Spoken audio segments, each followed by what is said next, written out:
بسم اللہ الرحمن الرحیم۔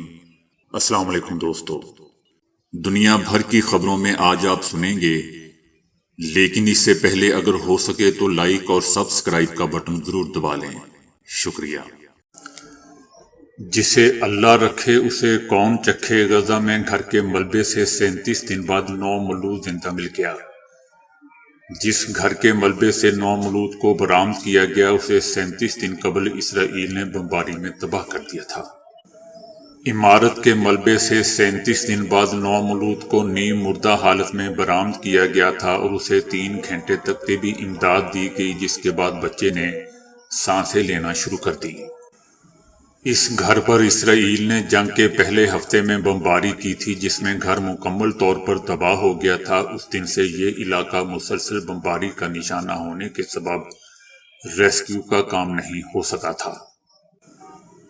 4 روزہ جنگ بندی کے بعد اس امدادی کاموں کا آغاز کیا گیا تو اس دوران گھر کے ملبے سے سول ڈیفنس کے اہلکاروں کو ایک نو مولود ملا، جس میں بظاہر زندگی کی رمق باقی نہ تھی۔ امدادی کاموں کے دوران وہاں موجود زیادہ تر افراد نے 9 مولود کو مردہ قرار دے دیا۔ امدادی ٹیم میں شامل ڈاکٹرز اور پیرامیڈیکل سٹاف کی 3 گھنٹوں کی محنت کے بعد 9 مولود نے سانسیں لینا شروع کر دی اور فضا اللہ اکبر اور سبحان اللہ کے نعروں سے گونج اٹھی۔ تاہم 9 مولود کے والدین کے بارے میں کچھ نہیں پتہ چل سکا۔ ملبے سے اب تک کسی اور کو نہیں نکالا جا سکا ہے۔ اسرائیلی یرغمالیوں نے بتایا ہے کہ ہمیں سرنگوں میں رکھا گیا تھا، جہاں ہم سے ملنے حماس کے سربراہ یحییٰ سنوار بھی آئے اور نہ صرف حفاظت کی یقین دہانی کروائی بلکہ کسی بھی چیز کی کمی نہ ہونے دی۔ ایک خاتون نے بتایا کہ ان کی بیٹی حماس کی قید میں تھی اور وہاں حسن سلوک کے باعث میری بیٹی خود کو ملکہ سمجھتی تھی۔ دوستو، یاد رہے کہ حماس کی قید سے سب سے پہلے انسانی ہمدردی کی بنیاد پر رہا ہونے والی 2 معمر خواتین نے بھی حماس کے سلوک کی تعریف کی تھی اور رہائی کے وقت حماس کے جنگجوؤں سے ہاتھ بھی ملایا تھا، جبکہ اسرائیلی شہریوں نے اس پر شدید تنقید کی تھی۔ اسرائیل اور حماس کے درمیان جنگ بندی معاہدے میں مزید 2 دن کی توسیع کر دی گئی ہے۔ اسرائیل کے حملوں میں 7 اکتوبر سے اب تک ہزاروں بچوں سمیت 15,000 فلسطینی دوستوں شہید ہو چکے ہیں۔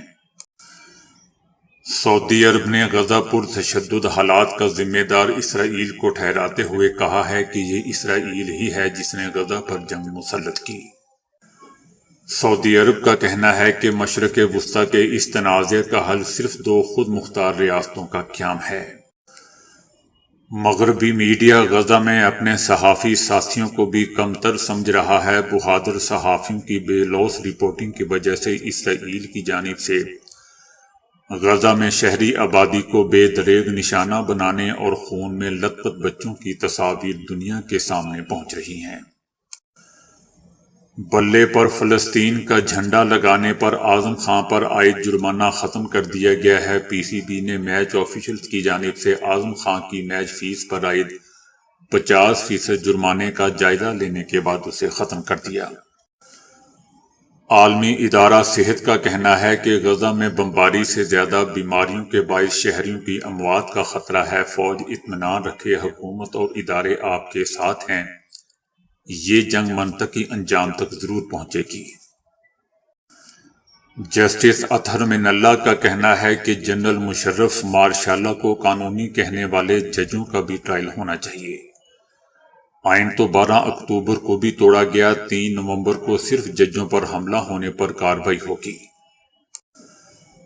انڈیا کی ورلڈ کپ فائنل میں شکست پر وسیم اکرم نے بھارتیوں کے جلے پر نمک چھڑک دیا۔ سابق کرکٹر نے ایونٹس کے فائنل میں شکست کا ذمہ دار شائقین اور سوشل میڈیا کو قرار دے دیا۔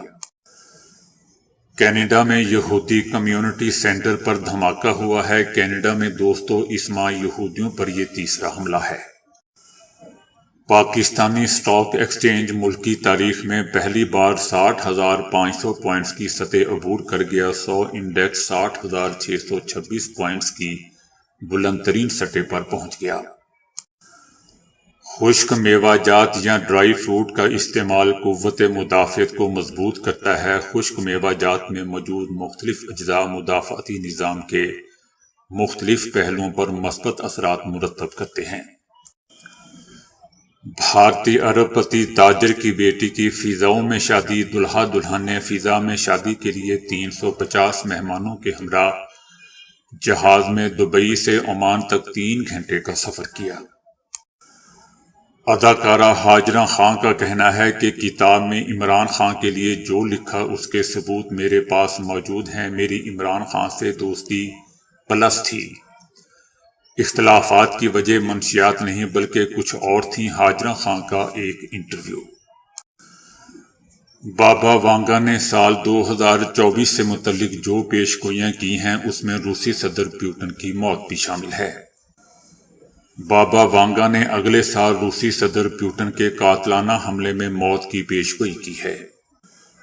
91 سال کی عمر میں 1996 میں انتقال کر جانے والی بلغاریہ کی خاتون نجومی بابا وانگا کے بارے میں دوستوں کہا جاتا ہے کہ وہ روحانی صلاحیتوں سے مالا مال تھی۔ ان کی دنیا سے متعلق کی گئی متعدد پیش گوئیاں درست ثابت ہو چکی ہیں۔ سویڈن میں قرآن پاک کی بے حرمتی کے بعد مساجد کو گرانے کی دھمکی دی جا رہی ہے۔ اتحادی حکومت کے رہنماؤں کا مطالبہ ہے کہ مساجد پر قبضہ کر کے اسے گرا دیا جائے۔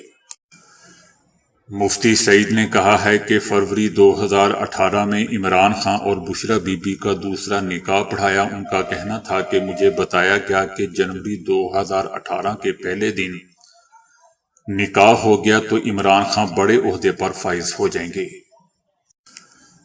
اسحاق ڈار کا کہنا ہے کہ ڈالر کا اصل ریٹ 244 روپے ہونا چاہیے۔ معاشی تباہی کی وجہ روپے کی قدر کم کرنا ہے۔ اسٹیٹ بینک نے ہماری حکومت سے زیادہ پچھلی حکومت کے دور میں مداخلت کی۔ تو دوستو ابھی کے لیے اتنا ہی۔ ویڈیو کو لائک اور شیئر کرنے کا بہت بہت شکریہ۔